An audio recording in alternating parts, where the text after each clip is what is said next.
kembali lagi di sini saya akan menjelaskan tentang pengertian FPB dan KPK. KPK dalam matematika merupakan pelipatan persekutuan terkecil, sedangkan FPB adalah faktor persekutuan terbesar. Untuk mencari KPK adalah dengan memilih kelipatan terkecil dari dua bilangan yang ditanyakan, sedangkan untuk mencari FPB yaitu dengan memilih faktor terbesar dari dua bilangan yang ditanyakan. Selanjutnya saya akan menjelaskan tentang bilangan prima. Bilangan prima adalah bilangan asli yang hanya memiliki dua faktor, yaitu bilangan itu sendiri dan satu. Contoh bilangan prima dapat kita lihat dari media tersebut. Contoh bilangan prima dari angka 1 sampai 10 itu ada 2, 3, 5, 7, dan seterusnya. Angka 2 merupakan satu-satunya bilangan genap yang merupakan bilangan prima, dikarenakan angka 2 hanya memiliki dua faktor saja, yaitu 2 bisa dibagi oleh 1 dan habis dibagi oleh 2. Baik, di sini saya akan menjelaskan atau melanjutkan materi sebelumnya yang telah dijelaskan tentang bilangan prima. Sekarang kita masuk pada materi faktorisasi prima. Nah, perlu kita mengetahui bahwa faktorisasi prima itu adalah menguraikan bilangan menjadi perkalian faktor-faktor prima. Nah, atau dapat kita artikan sebagai hasil perkalian pada suatu bilangan. Nah, bisa kita ambil contohnya yaitu angka 12. Nah, untuk mencari faktor primanya, kita uraikan atau kita jabarkan lagi yang 12 ini. Nah, 12 ini kita bagi ke angka 2. 12 dibagi 2 hasilnya sama dengan 6.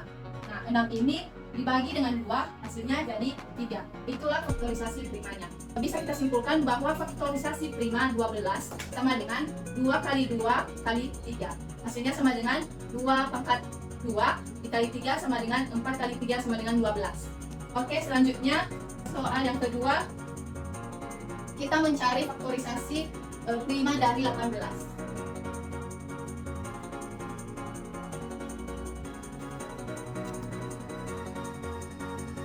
18 ini dibagi dengan 2, hasilnya itu 9. Naruh di situ. Setelah itu 9 ini kita bagi lagi ke angka 3. Hasilnya jadi 3.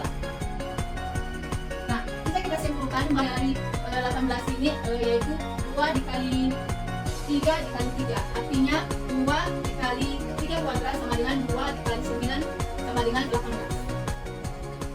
Selanjutnya, kita akan membuat beberapa contoh soal dari beberapa penjelasan tadi. Nah, sini saya sudah menyiapkan beberapa soal. Yang pertama itu ada 36 dan 48. Contoh yang pertama yaitu 36 dan 48.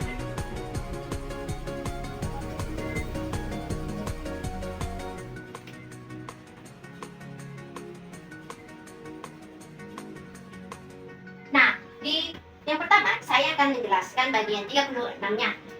Di sini untuk penjelasannya kita dapat melihatnya 36 dibagi 2 itu dapat dihasilkan menjadi 18. Lihat.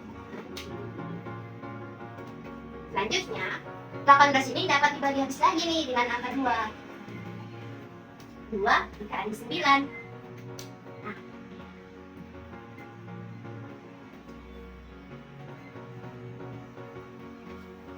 Dan yang terakhir, 9 ini dapat dibagi habis oleh 3 dikali 3.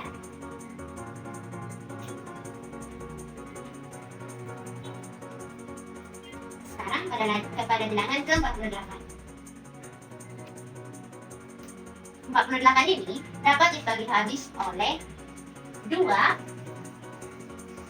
dikali dengan 24. Ini masih bisa dibagi habis ya. Kita lanjut lagi dengan 24 dibagi 2 hasilnya sama dengan 12. Kita lanjut lagi 2 dikali dengan 6 hasilnya sama dengan 12. Lanjut lagi, angka 6 ini dibagi lagi dengan 2 dikali dengan 3. Nah, begini cara menghasil dari kawan faktornya. Nah, setelah itu, untuk mencari faktorisasi bilangan terbesarnya, kita dapat simpulkan bahwa 36 dan 48. Ini ya, yaitu ada 36 nih ada 2, 3. Nah, berarti 2 pangkat 2, 3, dan 3 pangkat 3. 2 pangkat 2 dikali 3 pangkat 2. Nah, pada bilangan ke-48, ini ada 2, 1, 2, 3, 4 angka 2 yang dimana merupakan 2 pangkat 4 yang di sini dikali dengan 3 karena hanya 1 angka 3 nya di sini. Nah, hasilnya di sini, hasil dari faktorisasi bilangan terbesarnya di sini adalah 2 pangkat 2 dikali 3. Kenapa demikian? Karena angka 2 pangkat 2 dan 3 ini merupakan angka terkecilnya. Hasilnya ini adalah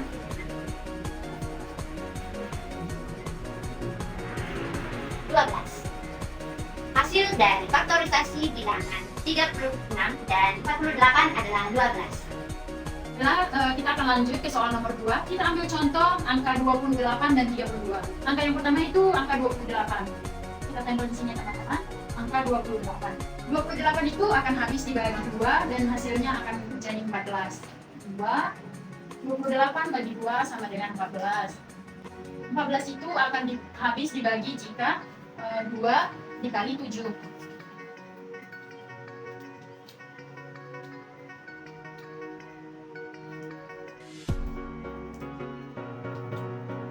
Ya teman-teman.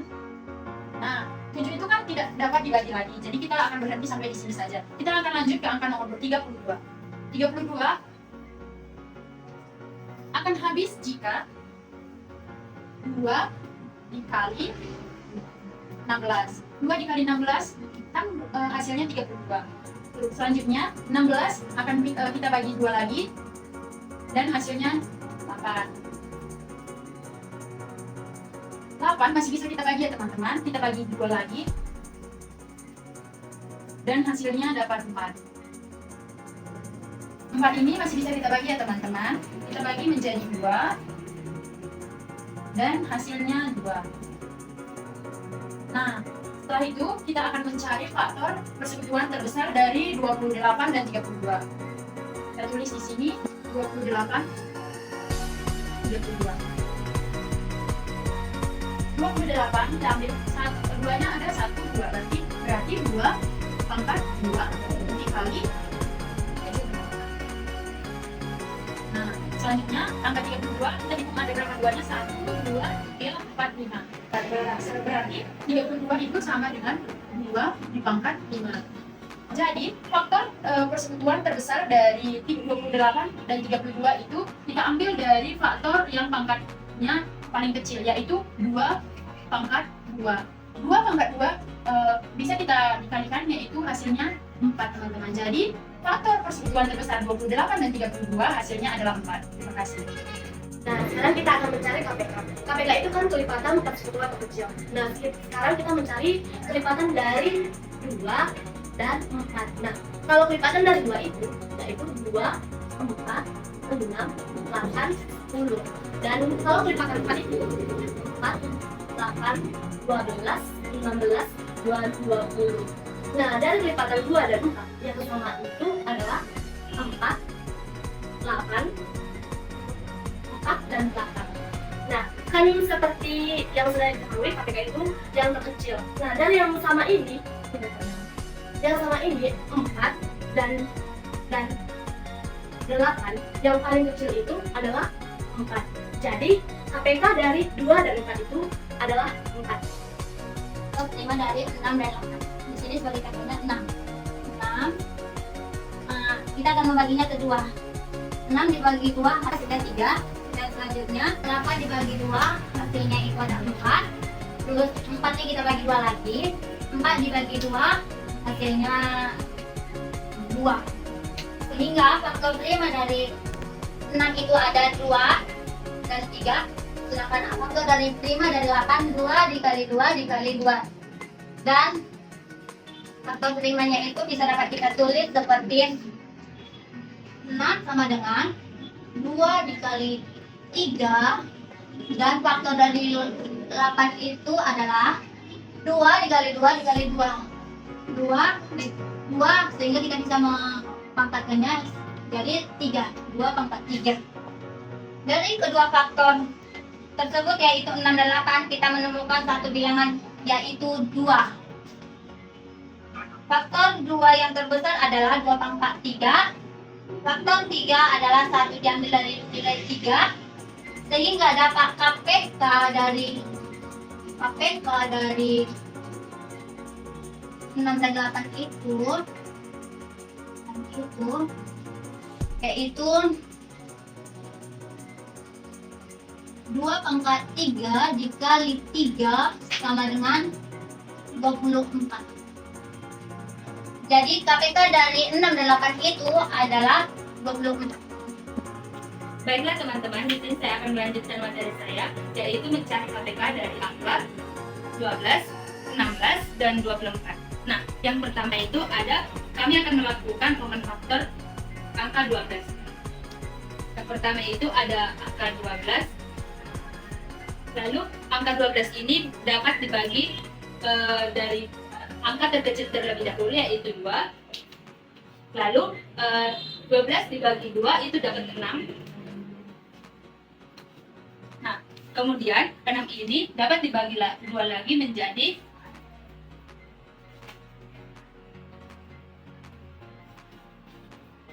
seperti ini teman-teman. 6 itu 6 dibagi 2 itu 3. Jadi kita dapat menulis faktor dari 12 yaitu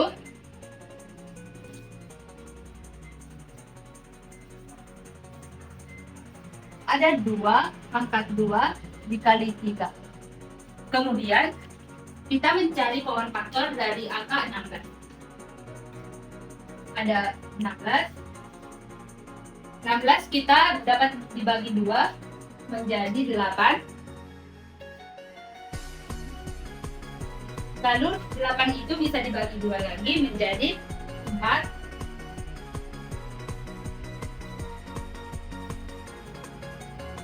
Kemudian 4 ini bisa dibagi 2 lagi menjadi 2.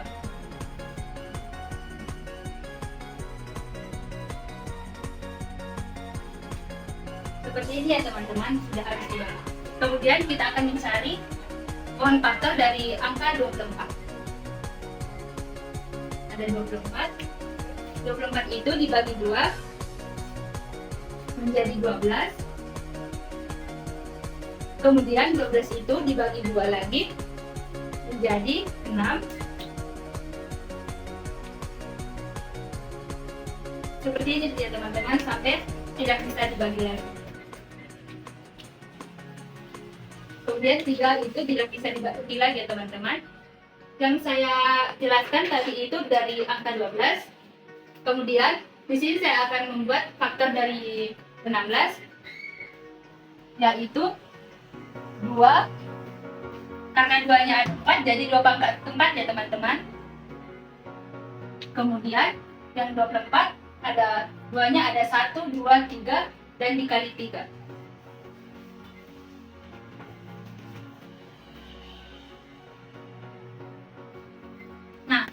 Dari sini teman-teman, kita dapat menyimpulkan KPK dari 12, 16, 24 dari bilangan prima. Kita dapat menentukan bilangan prima dari sini, yaitu KPK dari 12, 16, dan 24 ialah ada faktor prima 2 dan 3. Nah, di sini kita dapat melihat faktor yang paling besar ya teman-teman, agar mendapat hasil KPK dari angka tersebut, yaitu angka yang terbesar antara 2 pangkat 4 dan 2 pangkat 2 yaitu 2 pangkat 4. Ini kan teman-teman tidak ada, karena sama-sama faktornya tidak ada yang lebih besar, jadi kita tulis 3. Seperti ini ya teman-teman, gak ada pangkatnya. Jadi hasil KPK-nya dari 12, 16, 24 yaitu 2 kali 2 kali 2 kali 2 yaitu 2 pangkat 4 dikali 3 ya teman-teman. Jadi 2 kali 2 itu 4, 4 kali 2 itu 8, 8 kali 2 16, dan 16 kali 3 itu 48. Jadi kita dapat simpulkan bahwa KPK dari 12, 16, dan 24 itu yaitu 48 ya teman-teman. Baiklah teman-teman, sekian dari hasil KPK yang saya jelaskan dari angka 12, 16, dan 24. Terima kasih. Di sini ada membuat media pembelajaran mengenai operasi bilangan bulat yang terbuat dari stick spring seperti ini caranya. Anak, sekarang ibu akan membuat contoh yang kedua. Kita masuk contoh yang kedua yaitu pengurangan. 6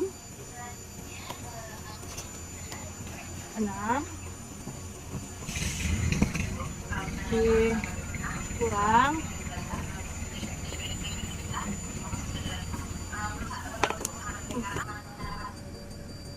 6 dikurang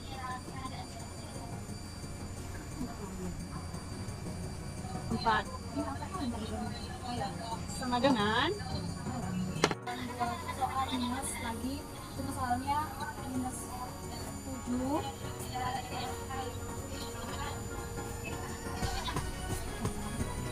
dikurang dengan 1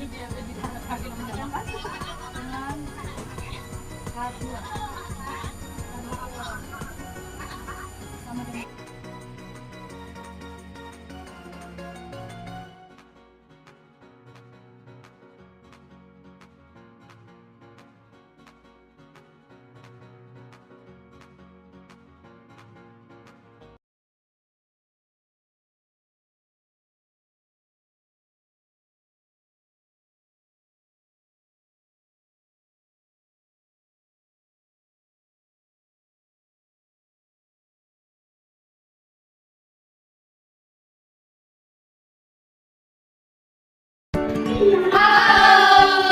Nah, di sini kami akan membuat media pembelajaran yang sederhana, yaitu tentang media pengukuran waktu sistem pengetahuan sadar anggota media itu. Nah, di sini kami melanjutkan ke praktek media kami akan memperkenalkan diri kami terlebih dahulu. Kenalkan nama saya Agustina Simbolon dan teman-teman saya. Saya Agustina Simbolon. Saya berdiri dari ya. Saya dari Pangeran. Nah, teman-teman, setiap bersama kami, selanjutnya kita akan langsung menuju ke praktek media pembelajaran. Silakan ikuti kami ya.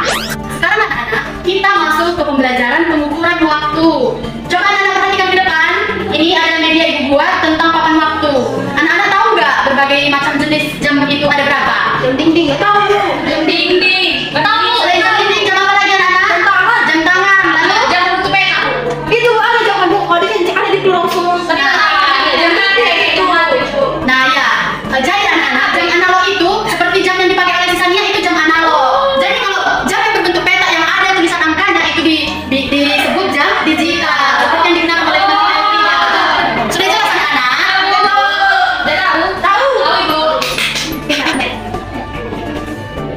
Nah sekarang kita anak-anak bisa lihat gambar seperti ini ya. Nah ibu mau tanya, kalau ibu buat angka yang tusuk yang kami nyampaikan ini ke angka 10, ini ke angka 1. Ada bisa menunjukkan ini sudah jam berapa? Menunjukkan jam berapa? Gak tahu. Ada yang tahu? Gak ada ya? Nah, ini adalah jam 1. Kenapa? Karena jarum yang kecil ini menunjukkan ke dalam ke angka berapa? 10. Yang panjang ini ke angka 10. Nah, udah Bu. Bagaimana cara penghitungan jam itu? Pasti kan ada terlihat yang bernama nih. Ada misalkan jam 7:00. Siap itu ada jam 13:00. Pasti kan pernah dilihat? Iya Bu. Nah, bagaimana itu bisa dilihat? Satu hari itu bisa kita lihat 24 jam. Berarti kalau ada 24 jam ya Bu? Iya, kita lihat 1, 2, 3, 4, 5, 6, 7, 8, 9, 10, 11, 12, 13, 14, 15, 16, 17, 18, 19, 20, 21, 22, 23, 24 ya Bu. Nah anak-anak, kalau tadi-tadi itu dikatakan jam 7, 8, 9, 10, 11. Nah kalau siang itu dikatakan jam 12, 13, 14, 15, sore 16, 17, 18. Dan kalau malam itu anak-anak itu adalah 18, 19, 20 sampai dengan 24 tadi. Nah anak-anak, selanjutnya kita belajar tentang bagaimana penerapan jam itu adalah. Misal ini adalah angka 7. Kalau dikatakan mama dari rumah, dari berapa sekarang? Dan kalau ini jam berapa? Tahu. Nggak tahu. Ini ada 2 jam, apa jam nggak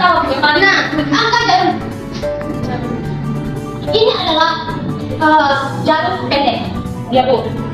Dan yang warna coklat itu adalah jarum panjang. Ya. Nah, jarum pendek ini mengatakan angka awal yaitu adalah angka jam 7. Menunjukkan angka jam 7. Dan angka yang panjang ini adalah jam 12.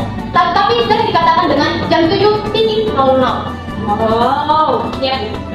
Selanjutnya adalah agar lebih dimengerti lagi. Tadi kan kalau jam itu berarti angka 13. 13. Ini tahu anak-anak? Tahu.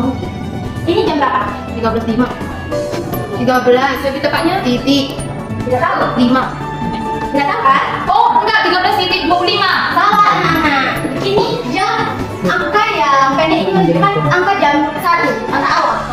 Nah, bagaimana bisa ini apa ya? Selanjutnya itu adalah kita hitung mulai dari sini jam 12 ke 1. 12 ke 1 itu disebut dengan 5.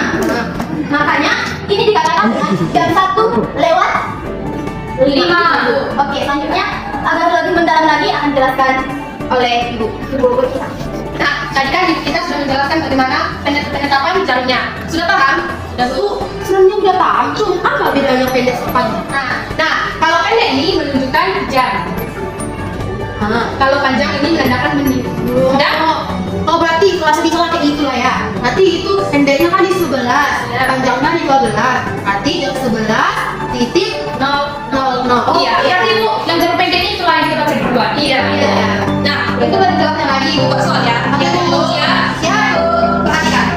Soal pertama kita buat misal angkanya jam 10. Baik anak-anak, hari ini kita akan belajar tentang sistem pernapasan manusia. Nah ini adalah salah satu penjajah. Kita misalkan ini adalah aku, ini tenggorokan, dan ini adalah bagian tubuh manusia. Kita misalkan ada di dalam aqua, dalam aqua ini adalah apa? Dan ini adalah yang itu adalah apa adalah pembatasan antara rongga dada dan rongga perut. Nah, kita akan diafragma adalah pembatasan antara rongga dada dan rongga perut. Jadi ada sistem pernapasan pada manusia ini. Tadi kan ini kita ibaratkan diafragma kan. Jadi anak-anak, jika diafragma ditarik, udara akan masuk dan paru-paru akan mengembang. Paham anak-anak?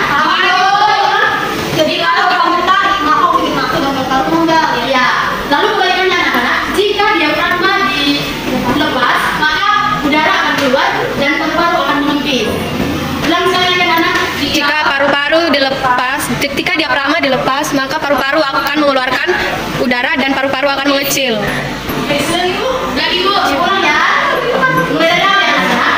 Jika diafragma ditarik, udara akan masuk, lalu paru-paru akan mengembang. Lalu selanjutnya kebalikannya, jika diafragma dilepas, udara akan keluar, lalu paru-paru akan mengempis. Ayo coba, ulangi anak-anak. Ketika diafragma, ditarik, paru akan udara akan masuk, paru-paru membesar. Ketika ayo coba tanya. Jika diafragma ditarik, maka udara masuk. Cabang paru-paru akan mengembang. Sebaliknya, jika diafragma tidak ditarik atau masukkan, maka udara akan keluar dan cabang paru-paru akan mengecil. Oke, sudah paham semua anak-anak? sudah Bu. Oke anak-anak, sekian materi kita tentang sistem pernapasan pada manusia. Sampai jumpa selanjutnya anak-anak. Baik anak-anak, sekarang kita mau belajar tentang bagian tersebut. Nah, sini ibu sudah menyediakan media sederhana. Ini adalah media puzzle. Nanti tinggal anak akan mengisi kotak kosong dengan nama-nama bagian tubuh yang tepat. Nah, sebelum itu anak tahu anak bagian tubuh apa aja? Apa aja contohnya? Rambut, mata, hidung, kaki, tangan, perut, telinga. Ya, anak bisa. Kalian sudah tahu tentang anggota bagian tubuh. Nah, dengan hal ini saat ibu mau mencoba ingin mengisi anak untuk mendukung kata-kata bagian tubuh yang tepat ini. Nah, ini sudah ada banyak ya puzzle-nya. Nanti kamu masukkan puzzle-nya ke tempat yang sesuai. Nah, sekarang ibu mau minta Tasya maju ke depan. Sabar ya. Aku. Hanya satu aja jadi kalau dua-dua kan dua-dua. Bapaknya.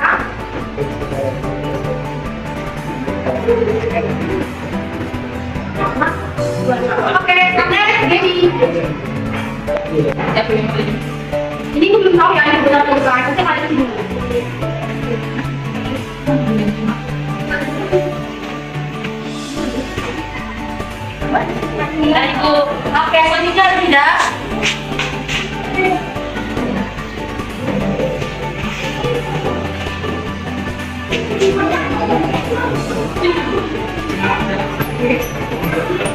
Oke, terima lagi, Olinda.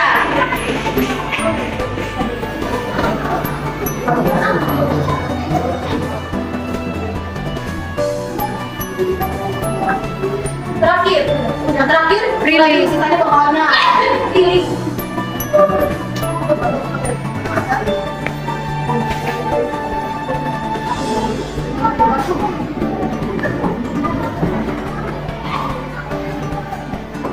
Oke, semua kotak kosong sudah terisi ya. Karena kita boleh satu-satu sudah pas atau masih salah. Nah, yang pertama adalah rambut. Betul nggak ini rambut? Betul, Bu.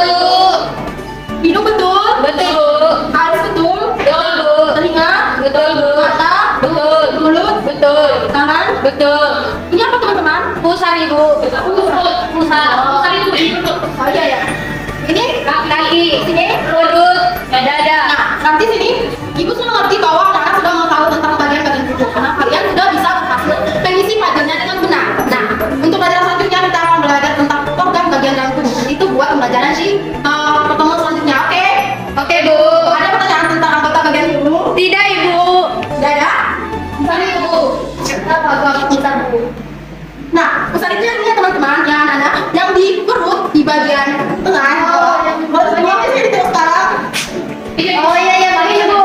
Ini. Ya, Bu. Ada orang punya itu ya, guys. Oke. Ada pertanyaan? Tidak, Bu. Oke, sekian pelajaran kita hari ini. Hai teman-teman. Perkenalkan, kami dari kelompok 4. Di sini kami akan menjelaskan media pembelajaran yang kami buat. Sebelumnya, kami akan memperkenalkan diri kami. Perkenalkan, nama saya Natalia Junita Sarus Tumorang. Saya Wanda Senang Mata. Saya Rahel Lufi Sitangkang. Saya Sri Mariatika Julian Cibrisiwata. Saya Sri Radmina Raniwati.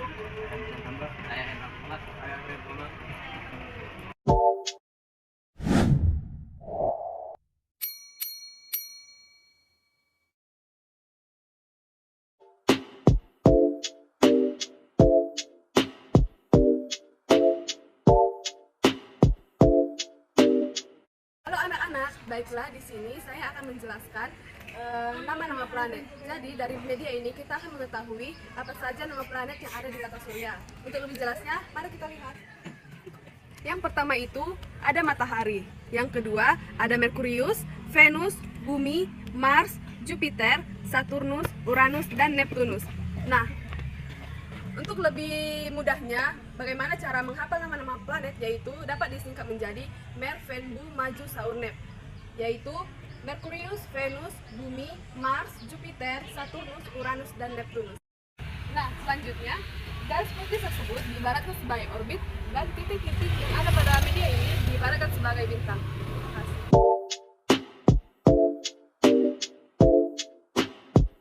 Anak-anak, media selanjutnya yaitu bangun ruang. Bangun ruang terdiri dari beberapa macam, yaitu kubus, balok, tabung, kerucut, dan juga limas. Di sini Ibu akan menunjukkan macam-macam dari bangun ruang tersebut. Yang pertama ada kubus. Inilah bentuk dari kubus, anak-anak. Yang kedua itu, ini adalah balok. Gambarnya seperti ini. Yang ketiga itu limas. Bentuknya seperti ini. Begini, anak-anak. Yaitu tabung, anak-anak. Ini adalah bentuk dari tabung. Dan yang terakhir itu kerucut. Bentuknya seperti ini, anak-anak. Baik, demikianlah penjelasan Ibu dari bangun ruang. Terima kasih.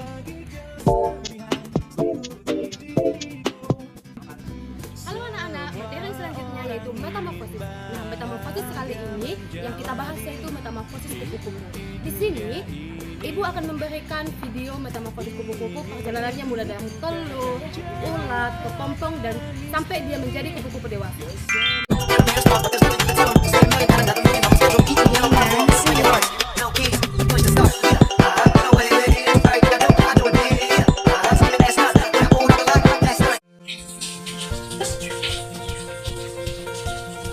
Baiklah, di sini kami akan menjelaskan media tentang siklus air. Siklus air terbagi menjadi 4 bagian, yaitu yang pertama evaporasi. Evaporasi merupakan suatu proses pembuangan bagian dari larut agar didapatkan zat cair yang mengikat sehingga konsentrasinya lebih tinggi. Yang kedua adalah transpirasi. Transpirasi adalah proses menghilangnya air dalam bentuk uap air dari jaringan hidup tumbuhan yang berada di atas permukaan tanah melewati stomata, lubang kutikuler, dan lentisel. Transpirasi memiliki manfaat bagi tumbuhan karena dapat menyebabkan terbentuknya daya isap daun serta mempertahankan suhu permukaan daun.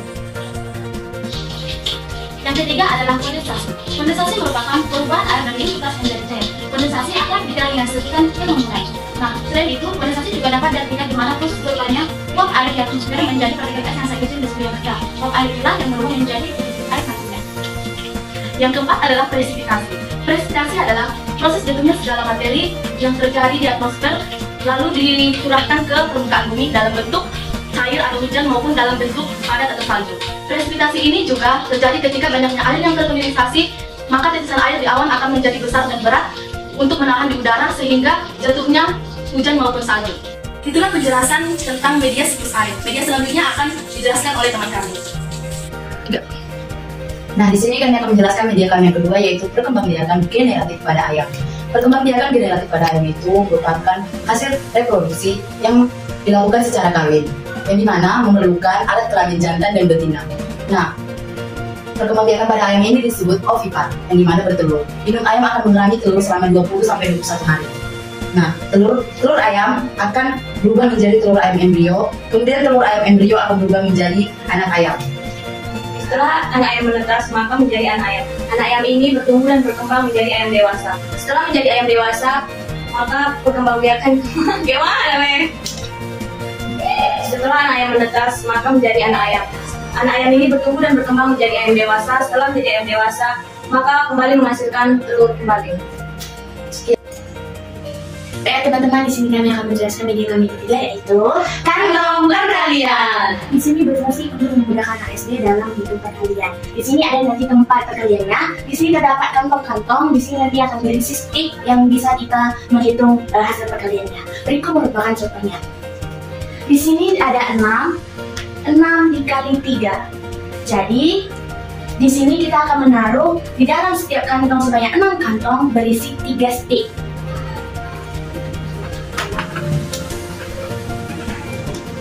Baiklah, ini 3 stick di dalam kantong pertama, 3 stick di kantong kedua, 3 stick di kantong ketiga, dan 3 stick di kantong keempat, 3 stick di kantong kelima, dan 3 stick di kantong enam. Jadi kita menghitung setiap kantong berapakah nanti jumlahnya, itulah hasil dari 6 dikali 3. Karena di setiap kantong itu berisi 3 stick, maka kita jumlahkan. 3 ditambah 3, 6, ditambah 3, 9, ditambah 4, ditambah 3, 12, ditambah 3, 15, dan ditambah 3, 18. Jadi hasil dari 6 dikali 3 adalah 18. Selanjutnya, contoh yang kedua akan dijelaskan oleh teman saya. Nah, di sini saya akan melanjutkan contoh yang kedua, yaitu dengan perkalian 4 dikali 3. Nah, di sini kita akan menggunakan kantong, yaitu setiap kantong kita isi dengan 3 stick. 1, 2, 3. Sebanyak 3 teman-teman. 1, 2, 3. 1, 2, 3. 1, 2, 3. Nah, di sini ada 4 kantong. Nah, jadi kita setelah itu menghitung 4 kantong tersebut. Yang pertama itu 3 tambah 3, 6, tambah 3, 9, tambah 3, 12. Hasilnya itu 12. Maka kita akan menempelkan angka 12. 1, 2. Jadi hasilnya 12. Akan dilanjutkan teman saya. Nah, contoh yang ketiga, di sini kita akan buat di perkalian 4. Nah, contohnya itu 4 kali 4. Nah, kita akan mengisi kantong ini sebanyak 4 stick sampai ke kantong yang keempat.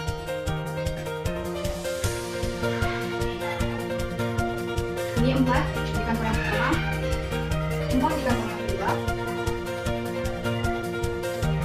4 di kantong yang ketiga,